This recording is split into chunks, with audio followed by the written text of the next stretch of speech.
Hey guys, welcome to our Cru Live event. It's good to be with you live in person at all of our locations. Hopefully you're connecting and eating some good food. And whether you're at one of our locations tonight or whether you are joining us online, either way, we are glad you are with us tonight for this Cru event. We have missed being with you and it's good to be back together again. Hey, listen, tonight, we're going to talk about something really important. It's about how we partner together with God and with each other to accomplish what God wants to do. And you are an important part of this. The Cru is an important part of it. If you're wondering what Cru is just the men of our church, the guys of every generation, from the youngest to the oldest. So that includes you. You're a part of this. But when we partner together, we can do more together and we can go farther together.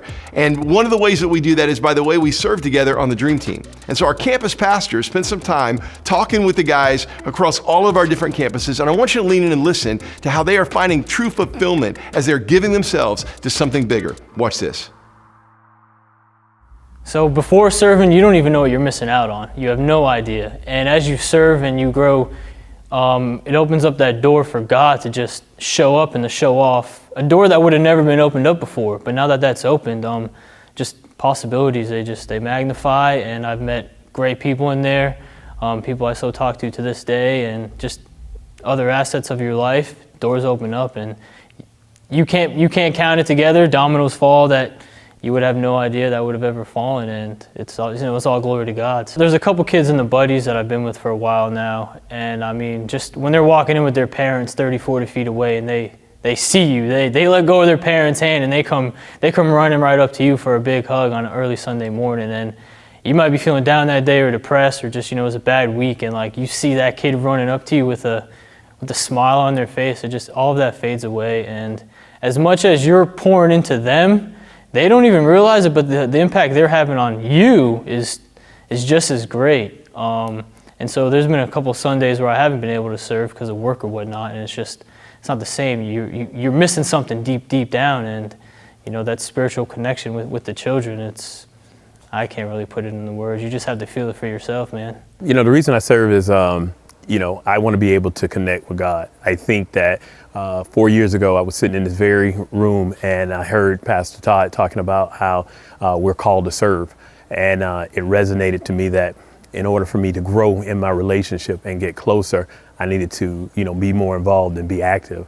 So, serving and joining the right part of the team and has helped me acquire and get exactly closer to God, build better relationships, be a better father, be a better husband, and just be a better man. In the time that I've been serving as an auditorium host, I've had people who directly come to me and say that one of the reasons that they continue to come back, and not just because of me, but to see a radiant smile and to be in a positive environment, and they feel that positive energy coming out, and haven't seen that at other places that they've been to try to go and worship. To be able to see a person that I just welcome and welcome home, to get them to say, would you pray for me, brother? And we're strangers, but just to have that connection because of the fact that there's something special going there just through that positive smile and being there for them. I've even watched in my own family, because of me serving, my own daughter said, I want some of that joy that you have, Dad. I want to get into it and start serving it. And she started serving too. I serve because it just makes me feel good. It makes me feel like I'm planting the seed. Like we say here at Christ Fellowship, we should be able to plant the seed and not just be a seed.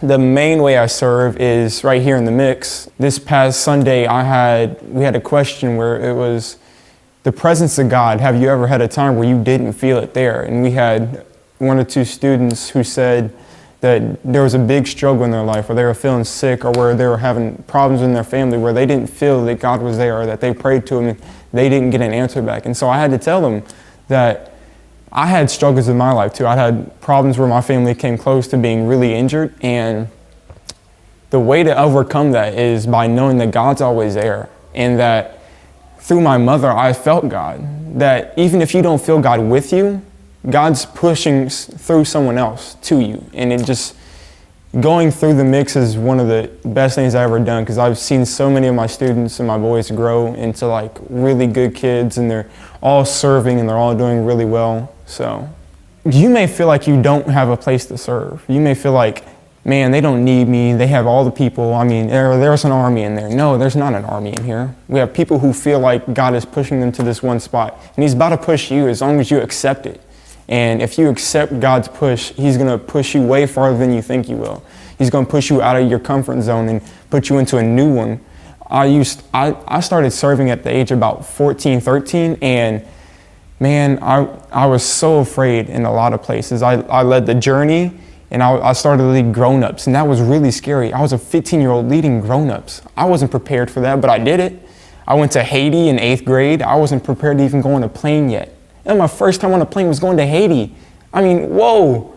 And I mean, it filled me up, and I was so afraid, but I had people around me who made me feel so welcome. I had my brothers like Gary and Pastor Antonio. I had my father behind me. I had everybody behind me just pushing me farther. And if you don't think that there's a place for you to serve, come to us, find me, find Pastor Antonio, find Pastor Bob, find anybody you can who serves here. They will tell you where to serve. I love it.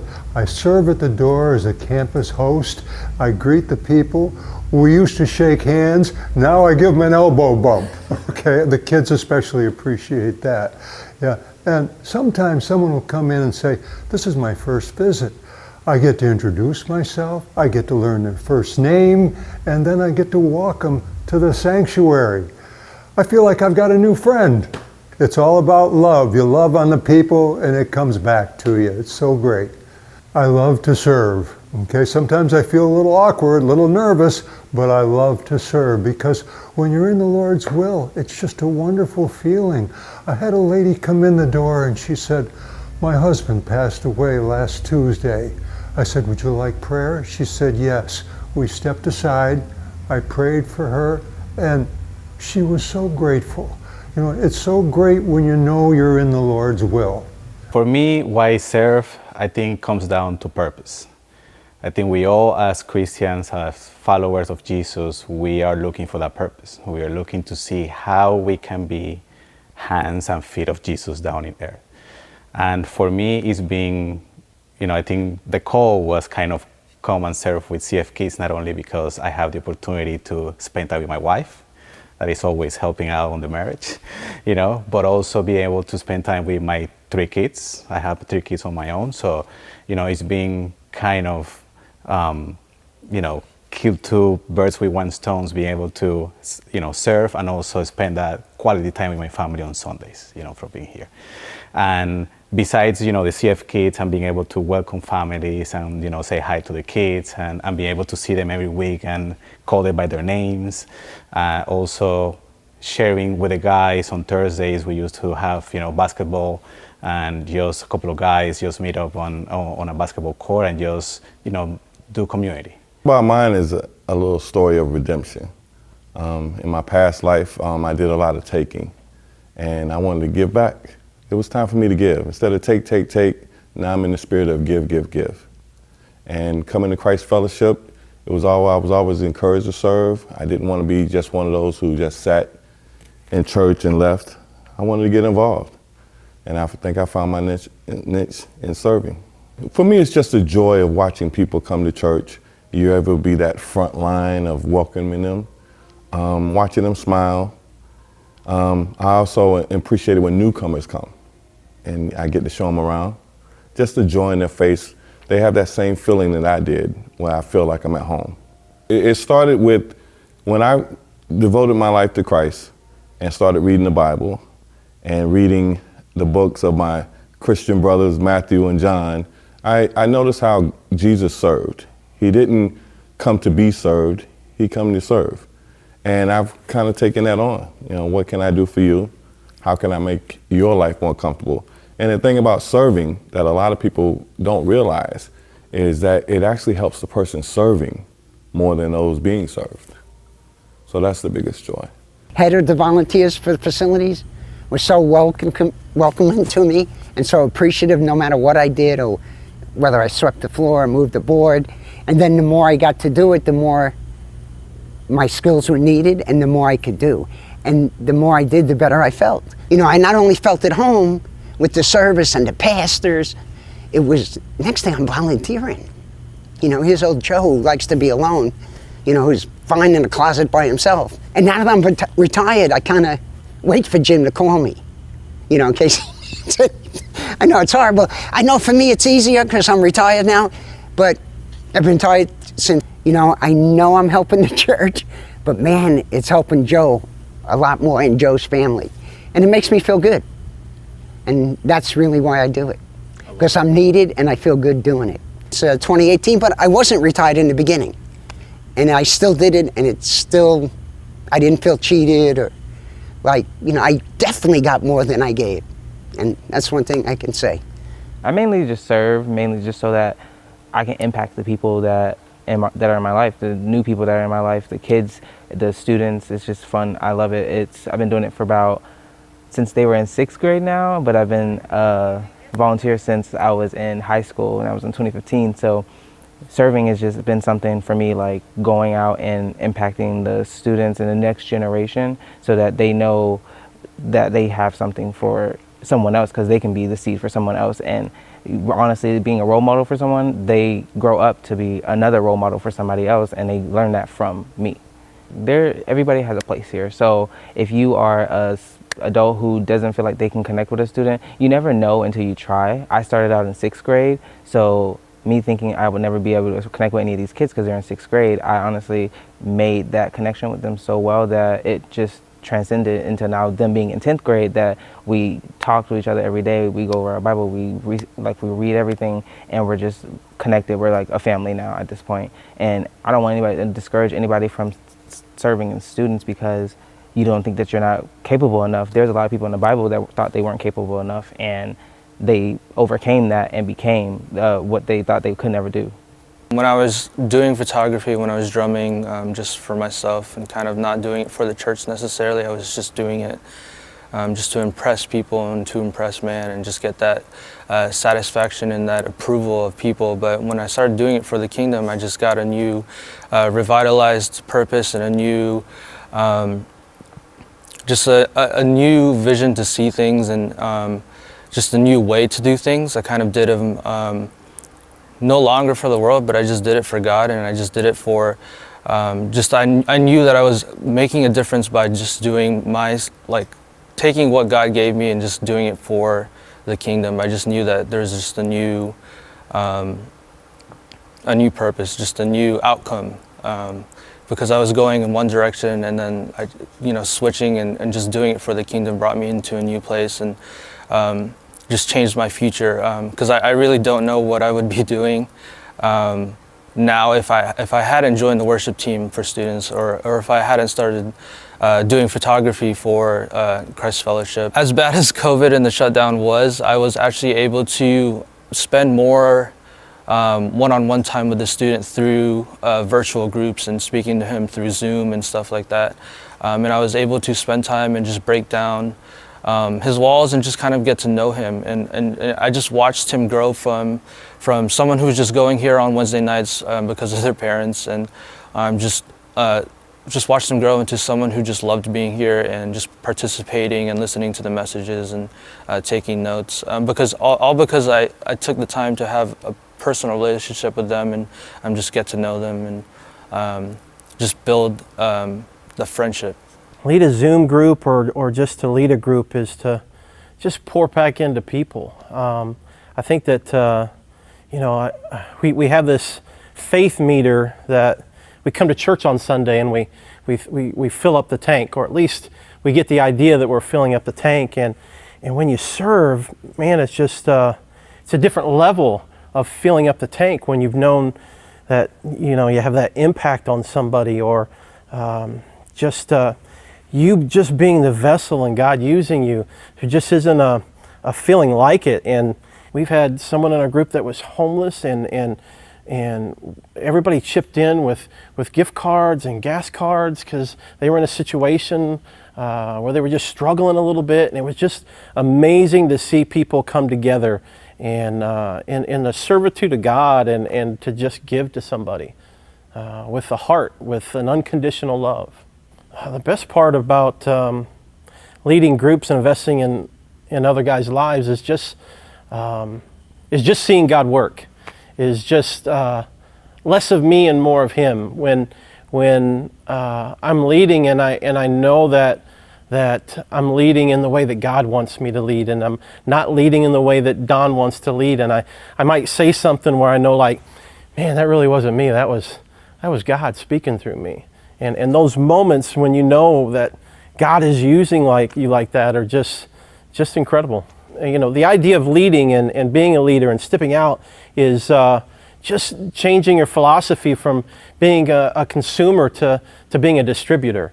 It's from being a fan to being a follower, to just stepping out and trusting that God's going to use you. I've been getting plugged into different areas throughout my time here at Christ Fellowship. When I first got started, I was with data entry. I was more quiet and reserved in that time, kind of just in my comfort bubble. Didn't really want to get out, but I knew God was calling me to get out. So I got plugged in there at first, started meeting some familiar faces. Eventually God started opening me up, and I got out of that comfort zone and knew that God was calling me to different areas of the church to serve in.